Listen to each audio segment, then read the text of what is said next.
It was 2 a.m. on a quiet highway in Tarlac, and Cesar, a long-distance bus driver, picked up a lone passenger. The man seemed ordinary at first, mid-40s, slightly disheveled, and visibly exhausted.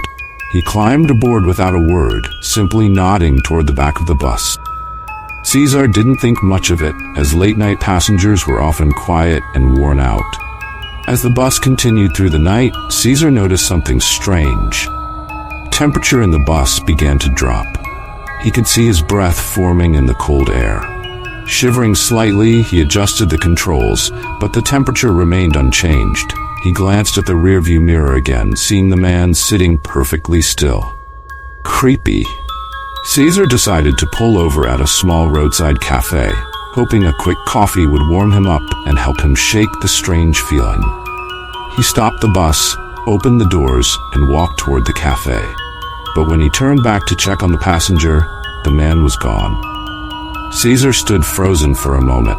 He rushed back to the bus, searching every seat, the small bathroom, and even underneath the seat. There was no trace of the man. Confused, he asked the cafe staff if they'd seen anyone get off the bus. No one had.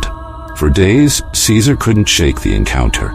He even reported it to his supervisor, but they brushed it off, saying it was probably just a prank or a mistake.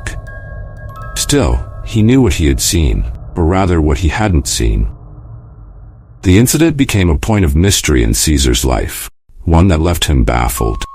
He could never explain where the passenger had gone, but he was certain of one thing: whoever, or whatever, had boarded his bus that night was not an ordinary passenger. Claire, a college student living in Makati, had always felt safe in her apartment. It was in a well-populated area, close to campus, and equipped with sturdy locks and security cameras. But one night, something felt off. As she sat at her desk studying, she had the distinct feeling she was being watched. She turned her head toward the window and nearly jumped out of her chair. Standing there, just outside the glass, was a man staring directly at her. His face was expressionless, his eyes unblinking. Heart racing, Claire jumped up and pulled the curtains shut.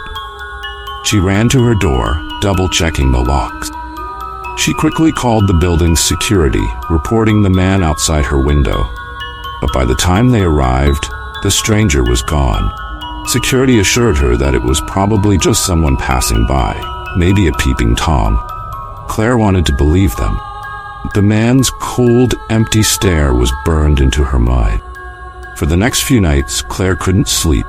Every noise, every creak of the building made her jump. She kept the curtains closed at all times, but the feeling of being watched never went away. She even started leaving the lights on while she slept, just for some sense of security. Then, one night, as she lay in bed trying to fall asleep, she heard it, a soft tapping on her window. She froze, her heart pounding in her chest. Slowly, she turned her head toward the window. Her breath caught in her throat. Summoning all her courage, Claire slowly pulled back the curtain. The man was there again, his face pressed against the glass, staring at her with that same unblinking expression. But this time he was closer.